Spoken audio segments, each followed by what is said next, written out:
ስለምንድነው በየቀኑ የልብ ሰላም ለምን አጣ ተስፋዬ ለምን ከመዓልትና መዓልት ሰላም ልበይ ንምንታይ ይጠፋአሎ ተስፋይ ንምንታይ ማህሚኑ ይድቅስ ግን ብውሽጠይ ይተግህ ነዚ ከምዚ ዝብል ሰብ ብሓቂ ጎይታ ኣብ ልበይ ዘንበሮ ሓደ መልእኽቲ ኣሎኒ አልፈልግም ቁጣዬን ግን መግራት አቃተኝ ከሚስቴ ጋር ካለቃዬ ጋር እና እጸጸታለሁ ከተቆጣው በኋላ ለምን እና መታገስ ፈልጋለሁ ግን አንደበቴ በጣም ሲፈጠን ነው ማየው ደግሞ በዛ እጸጸታለሁ መልሼ ለምን ክቁጣ አይደልን ግን ምቁጣይ ክቆጻጸሮ ይክእልን ምስ ሰበይተይ ምስ ሓለቃይ ይቁጣዕ እሞ ደሓር ግን ስለ ቁጣይ ይጣዓስ ንምንታይ ክዕገስ ይደሊ ግን አንደበተይ ኣዝዩ ክፈጥን ከሎ ይርኢ ስልኡ እውን ይጣዓስ ንምንታይ ብጽድቂ ክነብር እናደለኹ ይሳኣነኒ ንምንታይ ኣብ ዓመፅ ብዙሓት ከኣቱ ከለኹ ሕልና ይወቕሰኒ ንምንታይ ንነዊሕ ግዜ ዝጸንሐ ኣባይን ኣብ ቤተሰበይን ተደጋጋሚ ሽግር ኣሎ ንምንታይ ኣይንከራረውን ዳዊት ንመስፍን ሰላም ምስ ሓደጎ ይድቅስ እምበር ውሽጡስ ይተግህ እዚ ቅቡእ ናይ ኣምላኽ ሰብ ንምንታይ ክሳብ ክንድዚ በፂሑ ትብሉ ትኾኑ ሕሉፍ ታሪኹ ምጽናዕ ግዲ እዩ ኣብ ቤት ዳዊት ኣምኖን ንትእማር ከነውራ ከሎ ትዝክሩ እንተኾንኩም እዚ ንምንታይ ኣብ ቤተይ ኮይኑ ኣይበለን ከም ሓደ ክስተት እዩ ቆፂርዎ ዳዊት እዚ ጋሻ ነገር ኣብ ቤተይ ንምንታይ ኮይኑ መንጩ እንታዩ ኣይበለን ከም ዝኾነ ገይሩ ኸዳዲኖ ሓሊፍዎ ቁሩብ ጸኒሑ ኣቤሴሎም ንኣምኖን ቀተሎ ሰብ አገልግሎቱ ደው አቢሉ አይመርምርን እና እንደምንም ብሎ አለባብሶ አለፈው ትንሽ ቆይቶ ታጣላችሁ አቤሴሎም አምኖንን ገደለው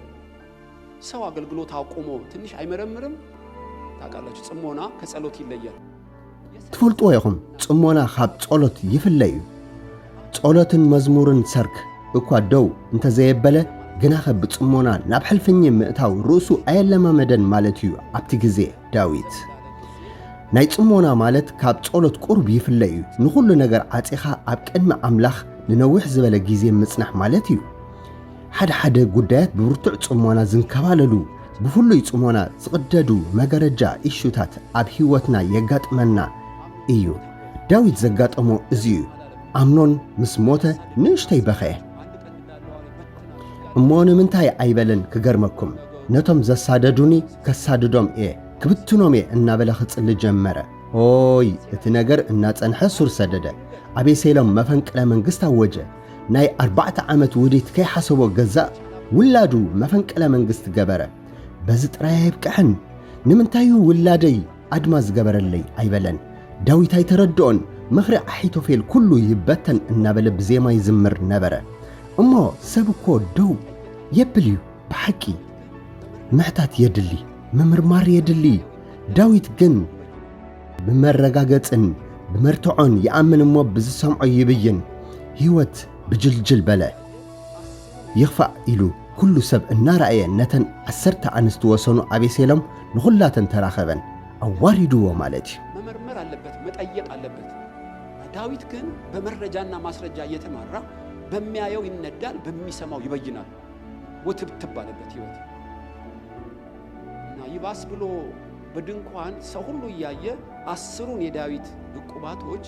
አቤሴሎም እያንዳንዱን ተገናኛቸው አዋረደው ማለት ነው ለምን አላለም ዳዊት ንምንታይ አይበለን እዚ ሁሉ ንምንታይ ኮይኑኒ ኢሉ አይሓተተን ብርግጽ ይጽልዩ የነብብዩ ይሰብኽዩ የማሐድር እዩኮ ገጽ አምላኽ ንምድላይ ኣብ ዓመት ሓንሳብ ወይ ክልተ ሳብ ክኸውን ይኽእል ብብርቱዕ ጽሞና ኳሕ እምበር ኳሕ ጥራይ ኣብሉ ኣይተባህለናን መስጢር እቲ ነገር ክሳብ ዝፈልጥ ምኹሕኳሕ ኣይከኣለን ድሓር እግዚኣብሔር ነቲ ህዝቢ ምስ ቀዘፎ ኣብ ቅድሚ ገጽ ኣምላኽ ደው በለ ከምኡ ድማ ኣብ ካልኣይ ሳሙኤል 18 ኣይፋልን ምሳና ናብ ውግእ ኣይትወፅን ኢኻ ተባህለ ክወፅእ ኣይትወፅን ኢኻ ንምንታይ ዘይወፅእ ካባና ካብ 10,000 ስለ እትበልጽ ኣብዚ ከተማ ብጸሎት ሓግዘና ተባህለ ሓላው ገበርሉ ንኣገልግሎት ወይ ንውግእ ከይወፅእ ኣፀውዎ ንመጀመርታ ግዜ ዳዊት ኣብ ቤት መንግስቲ ተዓጽወ እምበሺ ሓቀኛ ቤተ መንግስቲ ኣይነበረን ኣብ ሓደ ጸግዒ ከተማ ተሓቢኦም ከይመጽዎ ብስውር ኣብ ሓደ ክፍሊ ተዓጽወ ኣብቲ ሰዓት ከይፈተወ ከምቲ ብንእሽትኡ ከሎ ከይነገሰ ከም ዝነበሮ ናይ ጽሞና ግዜ ንበይኑ ንነዊሕ ግዜ ምስ ኣምላኽ ኣሕለፈ እወ ኣብቲ ግዜ እዩ ምስ ወዱ ኣቤሴሎም ክዋጋዕ ሓንቲ ደቂቕ ምስ ተረፎ ዳዊት ኣብ ቅድሚ ኣምላኽ ብጽሞና ቀረበ ቁጣዓ ክገትኦ ኣይከኣለን እሞ ከም ቃየል ኣነ ሓላዊ ሓወይዶ እየ ገጹ ክጽልም ከሎ ንምንታይ ኢሉ ዘይሓትት ሓዉ ንምቕታል ኣጋንንቲ ክደፋፍእዎ ከለዉ ንምንታይ ኣይበለን ንእሽተይ እኳ ብጽሞና ንኣምላኽ እንተ ዝነግሮ ብሓቂ ኣምላኽ ምነገሮ አንዳንዴ በህይወታችን እንደዚህ ሆኗል እና ሳራ ቤት ምስቅልቅል ሆኗል እና አጋር ሓደ ጊዜ ኣብ ህይወትና ከምኡ ይኸውን እዩ ኣብ ቤት ሳራ ምስቅልቅል ኢሉ ነይሩ ኣጋር ምስ ጠነሰት ኣባይና ባኻን እግዚአብሔር ይፍረድ ብምባል እቲ ቤት ባልበለ ሳራ ክሳብ ሽዑ ከምኡ ኣይነበረትን አብርሃም እውን ከምኡ ኣይነበረን ጋሻ ነገር ኣብ ቤተይ ንምንታይ ኮይኑ ሰብ ኣይበለን ቅድሚ ምኽሳስ ምንጭ እቲ ነገር ሳራ ኣይፈለጠትን ካብቲ ጉዳይ ንላዕሊ ዘሸገራ ምንጭ እቲ ጉዳይ ምስሓታ እዩ ዋጋ ዘኽፈላ ዳዊት አቤሴሎም ነው አኪጦፌል ነው አይደለም ጥፋተኛ ንመጀመርታ ጊዜ ዳዊት አቤሴሎም እዩ ኣሒቶፌል እዩ ንሳቶም እዮም ዘጥፍኡ ዘለዉ እናበለ ካብ ምሕሳብ ሓንቲ ጸሎት ኣቐዲሙ ጸለየ ጎይታይ ብዝበጽሓኒ ኩሉ ንስኻ ጻድቕ ኢኻ ሓንቲ ነገር ይልምነካ ኣለኹ መሓረኒ እዚ መሓረኒ ዝብል ካበይ መጺኡ እንተበልኩም ኣብቲ ኩሉ ጥልቂ ናይ ጽሞና ግዜ ናይቲ ማዕበል ሽግር ንሱ ምዃኑ ተረዲኡ ኣነ ዶ ኣይኮንኩን ምስ ባትሴባ ዘነወርኩ ንሰብኣያ ኡርያ ዘቕተልኩ ናታን ካብ ቤትካ ሴፍ ኣይርሕቕን እዩ ዶ ኣይበለንን ናይዚ ኩሉ ማዕበል ምኽንያት እንታይ እዩ እንተበልና ዳዊት ይብል ኣነ ዶ ኣይኮንኩን እቲ ዝበደለ ሞና ውስጥ ሆኖ ራሱን ማየት ቻለ ጥልቅ ጽሞና ካላደረግን ኣብ ሰዓት እዩ ሰላሙ እተመልሰሉ ተስፋው እተመልሰሉ ብርሃን ዝበርሃሉ ኣብ ጽሞና ኮይኑ ርእሱ ክርኢ ኽኢሉ ጥልቂ ጽሞና እንተዘይጌርና ርእስና ካብ ርእስና ኢና እንስውር ዝገርመኮ መንነትካ እኮ ክትርኢ ኣይትኽእልን መስትያት ካብ ቅድሚኻ ከም እተላዕለ እዩ ዝኸውን ዳዊት መሓረኒ ኢሉ ጸለየ ብኡ ኸዓ ርእሱ ረኣየ ምንጭ እቲ ማዕበል ተረድአ ጽሞና ኣብ ዝግበረሉ እዋን ነቲ ነገር ብዘይ ፍሬኖ ዘዞሮ ብዙሕ ዋጋ ዘኽፈለ ምስጢሩ ፈለጠ መፍትሒኡ ፈለጦ ኣብ ጽሞና ዘሎ ሰብ ሓደ ጉልሕ ምልክት ኣለዎ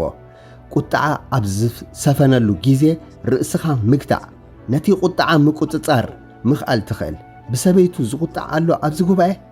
ብሓቂ ይመስለኒ ኣይትደልዮን ኢኻ እኳ ግን ርእስኻ ምግታዕ ንምንታይ ተሳእነካ እቲ መድኃኒት ሓደ እዩ ርእስኻ ምውቃስ መድኃኒት ኣይኮነን ንውሕ ዝበለ ኣብ ቅድሚ ገጽ ኣምላኽ ጽሞና ጊዜ እንተወሰድካ እትገትዓሉ ጸጋ ክህበካ እዩ እምበሺ ገሌኻትኩም ሰላም ኣለኩም ኣይኮነን ዶ ግን እዚ ጽሞና ሽግር ኣብ ዝለዓለኩም ጥራይ እትገብርዎ ኣይኮነን ኣብቲ መከራ ዝመጸካ ዝጣመካ ጸጋ ክትረክብ ኣብ ግዜ ምቹእ ናብ ፈጣሪኻ ምጽላይ የድሊ ያልተገራ ቁጣ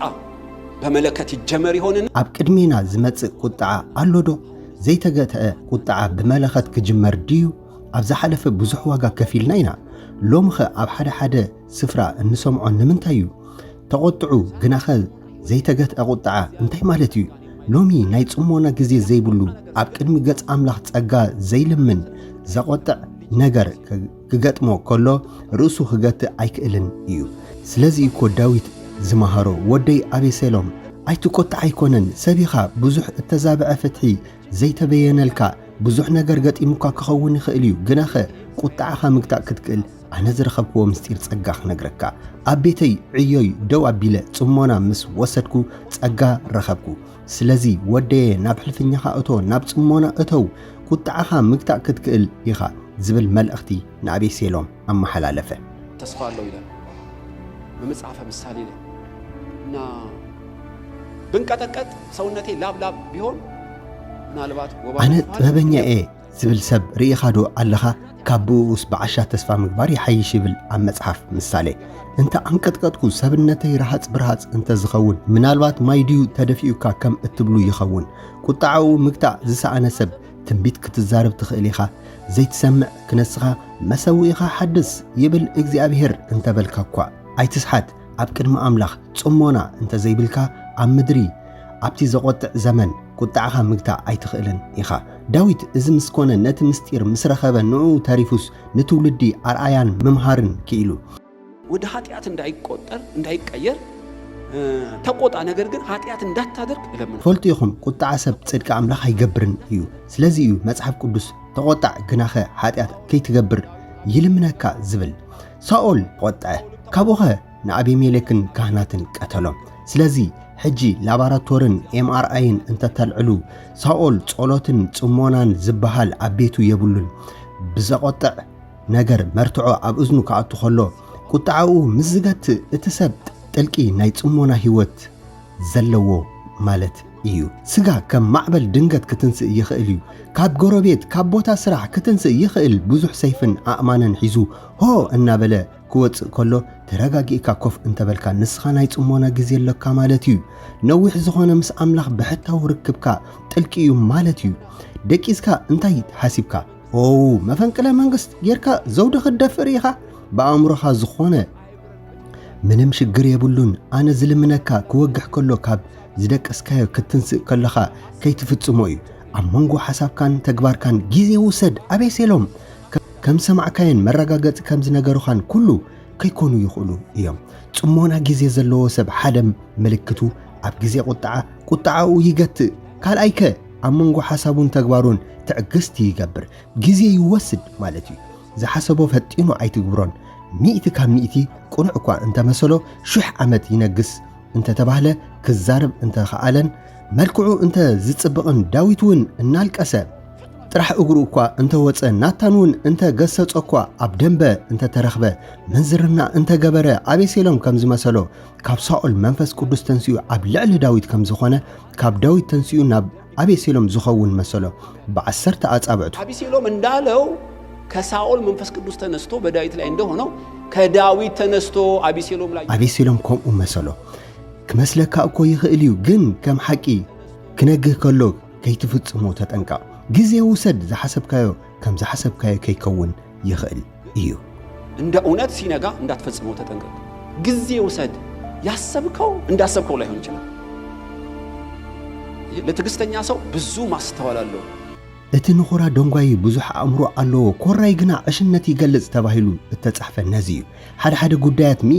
ሚእታዊት ሓቂ እዮም ዝመስሉ ተዓጊስካ ብጽሞና እንተ ዘይመርሚርካዮ ክትዓስ ኢኻ ስለዚ እዩ ብታህዋኽ ኢድካ ኣይተንብር ድሓር ከይትጣዓስ እተባህለ ስለዚ ኣብ ምድሪ ናይ ጸሎት ህይወትና እናሰሰ ስለዝኾነ ኣእምሮና ብቓል ኣምላኽ ስለዘይተመልአ ብእንሪኦን እንሰምዖን እንተፈሪድና ብእውነት ብለኩም ኣለኹ ምጣዓስና ኣይተርፍን እዩ ፍጹም ሓቅን ሙሉእ ብርሃንን ስለዘይበርሃልና ናይ ጸሎት ህይወትና ጥልቂ ስለዘይኮነ ነቲ ሓቂ ካብቲ ሓሶት ክንፈልዮ ይስኣነና ሓደ ግዜ ገሌና ትዕግስቲ ንስእን እሞ ስለዚ ብሃወኽ ኢድና ነንብር ምልክቱ እንታይ ናይ ጽሞና ግዜ እንተ ዘይብልካ ኣብ ከምዚ ዝበለ መቕወም ናእቱ ምልክቱ ምንድነው የጽሞና ህይወት ከሌለን እንደዚህ ያለ አቋም ውስጥ እንገባለን ወደ ፈተና እንዳትገቡ ትጉና ጸልዩ የተባለኩ ለዚህ ናብ ፈተና ከይተኣቱ ንቑሕን ጸልዩን እተባህለኮ ነዚ እዩ እቲ ፈተና እንታዩ ዘይተገተአ ቁጣዓ ንቁጣዕ ካብ ኣፍ ዝወፀ ኣፍ ይብሉ ኣቦታት ሓንሳብ እንተ ተቆጢዕካ ክትመልሶ ኣይትኽእልን ኢኻ ቁጣዓ ሰብ ጽድቂ ስለ ዘይገብር ምጣዓስ ስለ ዝወልድ ካብ ከምዚ ዝበለ ምጣዓስ ንምድሓን እቲ ሓደ መድሃኒቱ ከም ክታበት ኣብ ቅድሚ ኣምላኽ ጽሞና ምልምማድ እዩ ካልኣይ ባሃወኽ ኣብ ብዙሕ ቃል ኪዳን ይኣቱ ባሃወኽ ይፍርሙ እሞ ዝጣዓሱ ብዙሓት ከም ዘለው ክነግረኩም ይፈቱ የማነ ጸጋም ምጥማት ምዕጋስ ይስኑ ከም ዝበለ መለኮታዊ ምዕጋስ ካበይ ይመጽእ እንተበልኩም ኣብ ጽሞና ህይወት እዩ ስለዚ እኮ ዳዊት ባሃወኽ ውግእ ክውጀሉ ከርክቦ ክኸይደ ክብል ከሎ ኣብቲ ግዜ ጽሞና ከም መቕጽበት ኣእምሮኡ ተኸፍተ ኣብ ኣመለኻኽታኡ ተቐየረ ጸሎቱ እውን ተቐየረ ሎሚ እግዚአብሔር ይዛረባሎ ብመገዲ አቤሴሎም ኮነ ብመገዲ ዳዊት ኣብ ቅድመይ ሒደት እንተጸለኻ ርእስኻ ንምምርማር ትሑት እንተኾንካ ኣምላኽ ታሪኽካ ክቕይር እዩ ንሞት ይስዕር ውግእ እውን ይስዓር ቅብኣት የምጽእ ዘውዲ የድፍእ ዝተሰደደ ዝኸብለለን ይምለስ ሃገርን ቤተሰብን ሰላም ይኸውን ቅብኣትን ያመጣል ዘውድን ያመጣል የተሰደደና የኮበለለው ይመለሳል ሀገሪቷ ቤተሰብ ህይወት ሰላም ይሆን ዛሬ እግዚአብሔር እንደዚህ ይላል ሎሚ እግዚአብሔር ከምዚ ይብል ብጽሞና መምላጥ ይሆነልካ ንሃገርና እግዚአብሔር ናብ ጽሞናይ ይምለስ ጥልቅ ዝኾነ ሓቀኛ ጽሞና ኣብ ቅድሚ ኣምላኽ ርእስና እንምርምረሉ ኣእምሮና ይቐይረልና ተኸሲስና ካብ እንኸስስ ጠፊና ካብ እነጥፍ ወገናተይ ምድሪ ካብ እትኸሰና ኣፋ ኸፊታ ካብ እተእውየልና ዘለዓለማዊ ኣምላኽ ሓቀኛ ንስሐን ጽኑዕ ጽሞናን ንህዝቢ ሃገር ይምለስ አሜን። ተን ከምናጠፋ ወገኖች ምድር ከምትከሰን አፏን ከፍታ ከምትጮብን የዘላለም አምላክ እውነተኛ ንስሐን ጽኑ ጽሞናን ለአገር ህዝብ ይመልስ አሜን።